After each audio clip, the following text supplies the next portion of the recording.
April 17, 1945. Saalfeld, Thuringia. A convoy of American lorries idles outside a nondescript warehouse on the edge of town, engines ticking over in the cold morning air. Inside, a room 30 feet by 50 stands stacked floor to ceiling with paper. Not weapons, not gold, paper.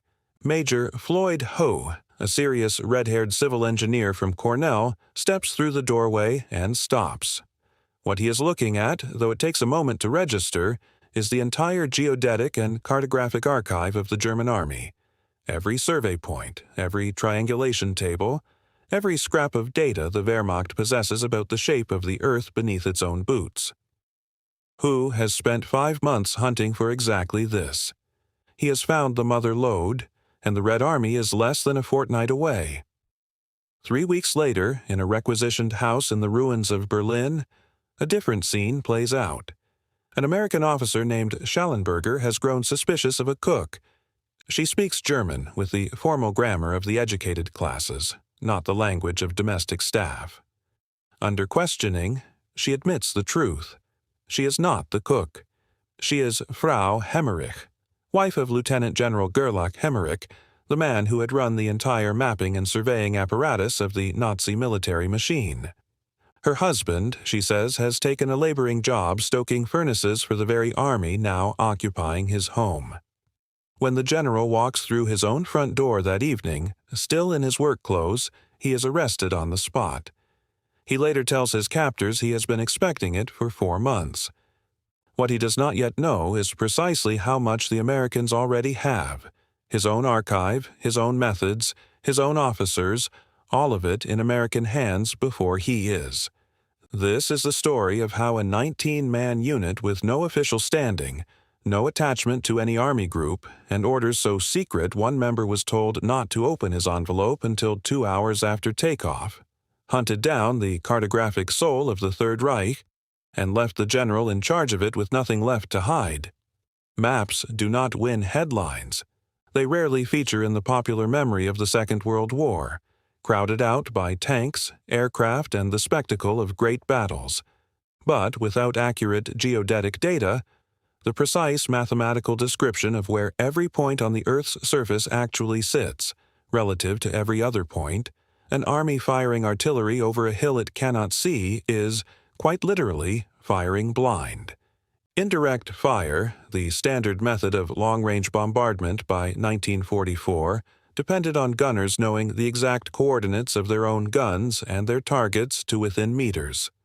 Get the underlying survey data wrong, or not have it at all, and shells simply went astray, sometimes by hundreds of meters, sometimes onto friendly positions. By early 1944, American military planners had identified a serious gap. As Allied forces prepared to push across France and into Germany itself, the Army Map Service in Washington realized it lacked reliable geodetic control for enormous stretches of the continent, particularly the Balkans and Central Europe.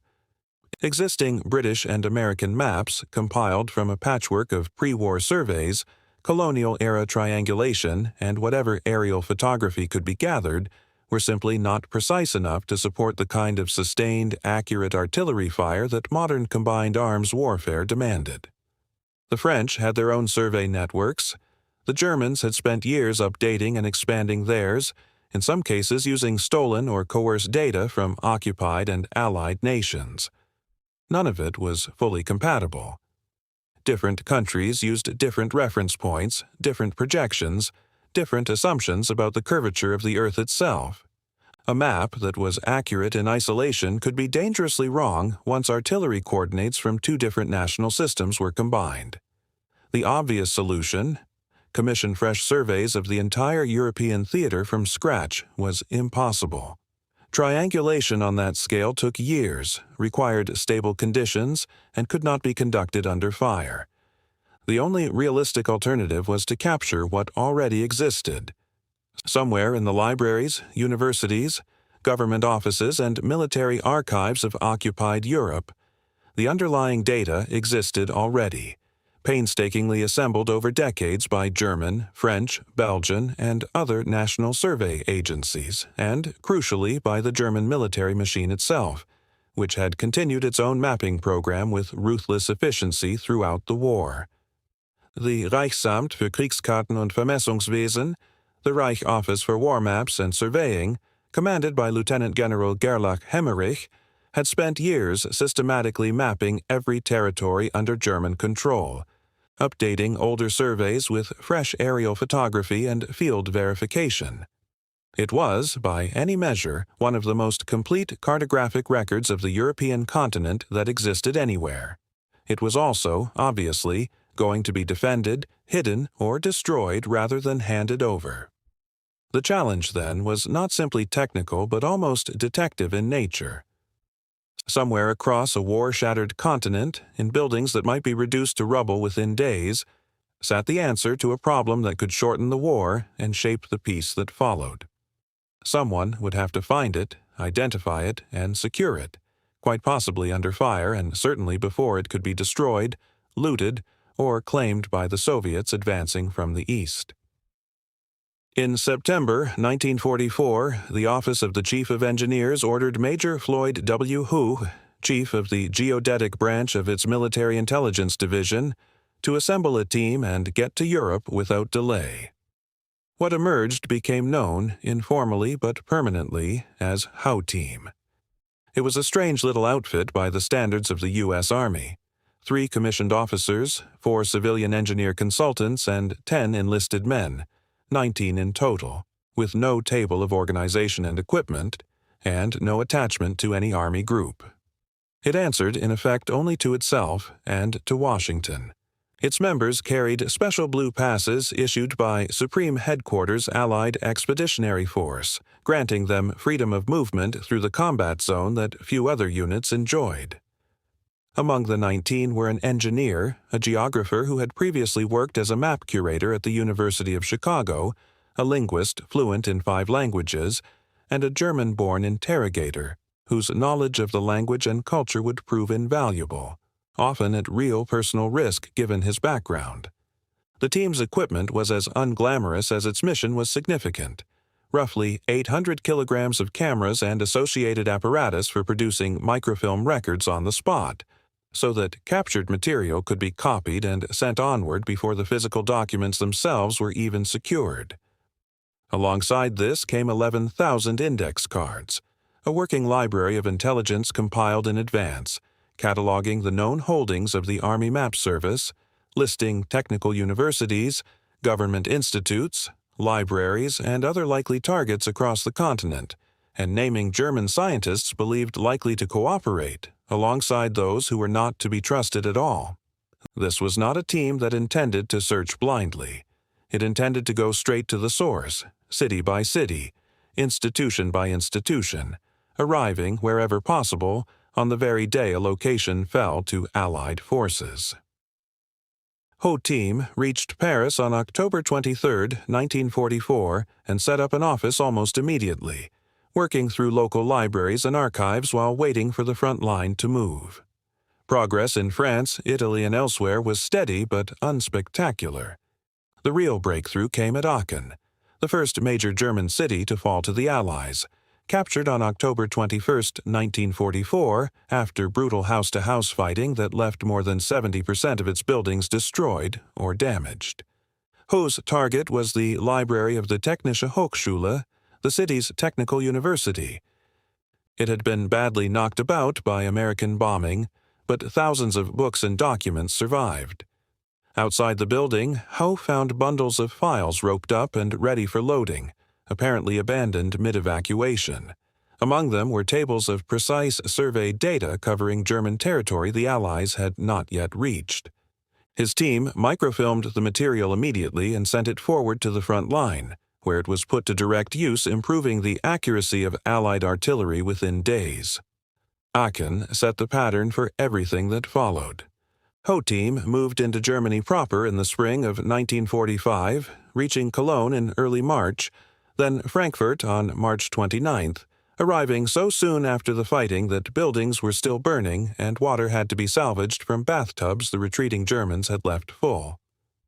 In nearby Wiesbaden, 18 bundles of survey data marked "secret" and "confidential" turned up hidden behind a pile of rubbish in a cellar, covering thousands of survey points across southwestern Germany. Then came Saalfeld, on April 17th, days after the town's capture by the U.S. 87th Infantry Division, the central repository of the German Army's entire geodetic archive, found by pure diligence after a local mayor was persuaded to lead the team to a warehouse stacked to the ceiling with paper. With Soviet forces advancing rapidly and Saalfeld destined to fall inside the future occupation zone assigned to Moscow, Hu commandeered every truck, aircraft, and spare pair of hands he could find, pressing German civilians into service alongside American soldiers, and shipped an estimated 250 tons of documents, maps, and specialist survey equipment, including stereoplanographs, extraordinarily precise instruments for producing topographic maps from aerial photography worth something in the region of $7 million at today's prices, out of the danger zone before the handover took place. Throughout this campaign, Howe Team was not merely finding paper, it was finding people. Schallenberger and fellow team member Espen Schade tracked down maps and data hidden in salt mines, castles, and in one case buried among human remains in a monastery graveyard. They uncovered the German Foreign Office's own map collection and the aerial photographic archive of the Luftwaffe. And, through careful interrogation, they began piecing together the command structure of the Kriegskarthauptamt, the German Army's war mapping headquarters. Colonel Klinkowstrom, its assistant chief, was located and questioned, revealing that German survey teams had been conducting preparatory geodetic work across Romania, Hungary, Croatia, Slovakia, and Bulgaria. Third-order triangulation that hinted strongly at plans for further German settlement and control across the Balkans, plans that had never come to pass but which the paperwork still recorded in exacting detail. The most significant capture of all, though, was the man at the top. Schallenberger traced Lieutenant General Gerlach Hemmerich to a requisitioned house in Berlin that the U.S. Army had already taken over, on nothing more than a hunch that the general might still be nearby. It was the household cook who gave the game away, her precise, educated German utterly unlike the speech of ordinary domestic staff. Confronted, she admitted she was in fact Frau Hemmerich, and that she and her husband had been living quietly in their own commandeered home the entire time, the general working a laboring job stoking furnaces to avoid detection. He was arrested the moment he returned from work that evening. According to the team's own accounts, he offered little resistance and volunteered that he had expected arrest for months. What remains less certain, and unrecorded in any surviving official document, is exactly what passed through his mind in that moment. The man who had overseen Germany's entire wartime mapping effort, confronted not merely with his own capture, but, in the days that followed, with mounting evidence that the Americans already held his archive, his data, and increasingly, his own staff. If you are finding this as fascinating as I do, a quick subscribe genuinely helps this channel keep telling these stories. The scale of what Ho Team achieved becomes clearer set against what its rivals and allies were doing. Germany's own mapping effort under Hemmerich was formidable and centralized, a single military authority controlling standardized production of the Deutsche Heereskarte series from around 1942 onward, using consistent grids designed specifically to support artillery targeting. Britain's approach was more distributed. The geographical section of the General Staff and the Inter-Service Topographical Department produced material for the War Office across dozens of specialist regional sections, drawing on Royal Engineer surveying officers and civilian technical staff, and by the war's end, this British effort, alongside the American program, had produced tens of thousands of individual map sheets and hundreds of millions of printed copies between them. The Normandy invasion alone required 3,000 distinct maps and around 70 million copies. The American Army Map Service, HOTEAM's own parent organization, produced roughly 40,000 map types covering some 400,000 square miles of the Earth's surface during the war, distributing more than 500 million individual copies. What set HOTEAM apart from all of this conventional mapping effort, British or American, was that it was not producing maps at all. It was a dedicated intelligence exploitation unit, existing purely to capture someone else's finished work, along with the underlying mathematical scaffolding beneath it. And there was no equivalent German, Soviet, or, for that matter, British unit performing precisely this role at this scale. The Soviets ran their own trophy brigades, sweeping up German scientific and technical material further east, but with different priorities and far less transparency about what they took. HOTEAM's specific genius was recognizing, ahead of most of the rest of the Allied war machine, that captured geodetic control data was itself a strategic resource, as valuable in its way as captured rocket technology or radar equipment, and worth a dedicated, secretive, fast-moving unit built entirely around securing it before anyone else could. The material HOTEAM brought home did not simply vanish into a filing cabinet. Captured German geodesists, among them Erwin Gigas, the internationally respected chief geodesist of the Reich Office of Recording, were relocated to Bamberg in the American occupation zone and set to work, this time for their former enemies, performing least squares adjustment on a combined network of first-order triangulation data covering more than 300,000 square miles of Europe, built directly from HOTEAM's hull. This work, refined over the following years, laid the technical groundwork for the European datum of 1950, a unified geodetic reference system that finally allowed maps and coordinates from different European nations to align with one another accurately, a problem that had bedeviled artillery targeting throughout the war and that continued to matter for decades of subsequent NATO military planning, civil surveying, and mapping across the continent. In a very real, if largely unrecognized sense, the modern geodetic backbone that eventually underpinned satellite positioning systems across Europe owes something to a warehouse in Saalfeld and the desperate scramble to empty it before the Red Army arrived. What is harder to assess, and what the surviving records genuinely do not settle, is the precise psychological dimension of the story, what General Hemmerich himself understood, thought, or felt as the scale of the American achievement became clear to him. The documentary record confirms the facts of his capture in careful, almost bureaucratic detail: the disguised household, the giveaway grammar, the furnace job, the arrest, his own admission that he had anticipated it. It does not preserve his private reaction to learning that the archive he had spent years building and the network of officers beneath him had already been unpicked by a unit of 19 men operating with no official army attachment and index cards instead of tanks. Any account of that particular moment must be treated as reasonable dramatic inference rather than settled fact. The silence in the record is, in its own way, as telling as any quote could be. It is worth pausing on just how thin the documented trail is for some of the most dramatic moments in this story, because that honesty matters more than manufactured certainty.